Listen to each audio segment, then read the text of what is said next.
Bueno, muchas gracias. Ahora vamos a la segunda ronda, que tiene que ver con el tema de propuestas en el eje del trabajo.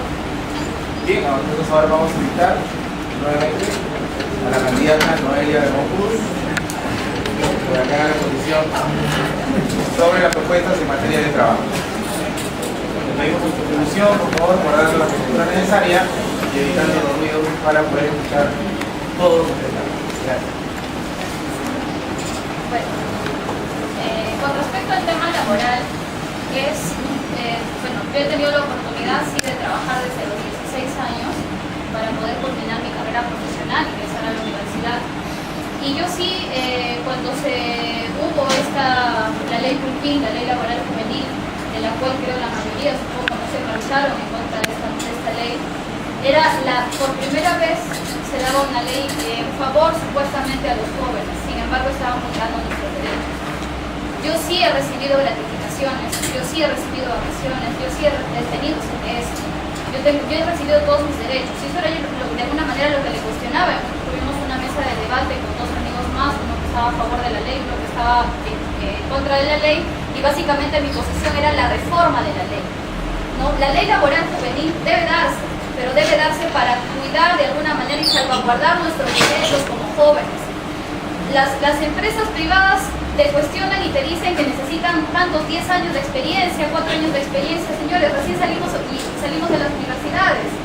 Conozco jóvenes que de 21 o 22 años ya tienen experiencia laboral porque cuando fueron estudiantes trabajaron, al igual que, bueno, en mi caso, trabajaron y pudieron de alguna manera tener esa experiencia laboral, premios de excelencia dentro de las universidades, y sin embargo tienen que salir a de alguna manera mendigar un trabajo y ni siquiera se les da la oportunidad para poder estudiar. Básicamente en este punto sí me voy a enfocar en el Ministerio de la Juventud.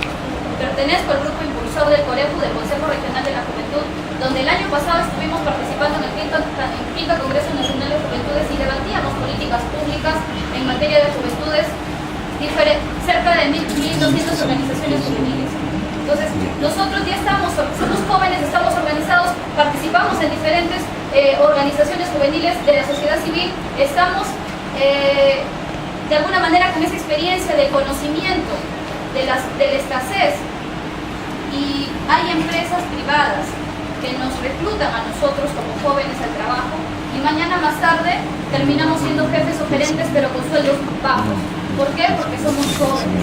Entonces ese es un maltrato que el gobierno debería velar por nosotros. Y debe haber una ley laboral juvenil, sí debe haber una ley laboral juvenil, pero analizada desde los COREJUs, desde los Consejos Regionales de la Juventud, analizada desde la CENAJU, desde nosotros mismos. ¿Quién mejor que nosotros conocemos nuestra propia realidad?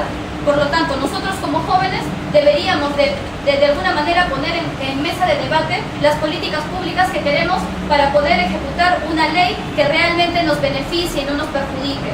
Una ley que realmente nos dé los derechos laborales que nos corresponden. Ahora, esta ley, si se le hubiera dado de alguna manera a jóvenes que no tienen estudios y no tienen experiencia laboral, bueno, era una alternativa. Pero seamos conscientes, las empresas no los iban a contratar a ellos, nos iban a contratar a nosotros, a jóvenes que de alguna manera ya estamos culminando carreras profesionales y que sí tenemos experiencia laboral en diferentes entidades financieras o privadas o públicas.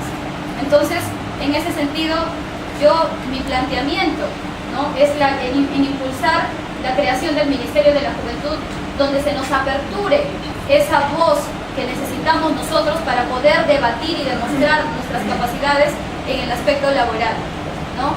Por otro lado, hay programas, todavía tengo tiempo, hay programas en el Ministerio de la Producción, por ejemplo, uno de ellos es el Procompite, donde nosotros los jóvenes deberíamos de ayudar y trabajar con las diferentes organizaciones de la sociedad civil, centros ganaderos, transporte, centros agricultores, ayudarlos a asociarse.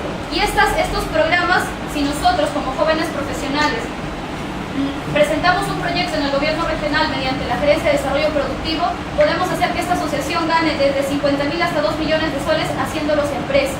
Y nosotros ya estaríamos generándonos empleo y además generando empleo a otras personas. ¿Por qué? Porque obviamente esta asociación va de alguna manera a dar su confianza en nosotros para poder gerenciar una empresa que nosotros mismos hemos creado. Se puede hacer eso, sí, yo lo hice en su momento con un grupo de jóvenes de Ingeniería Agroindustrial y Comercio Exterior de la CIPAM.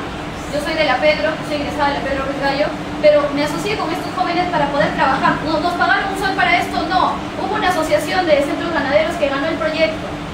Y entonces ellos ahora ya van a poder emprender su empresa.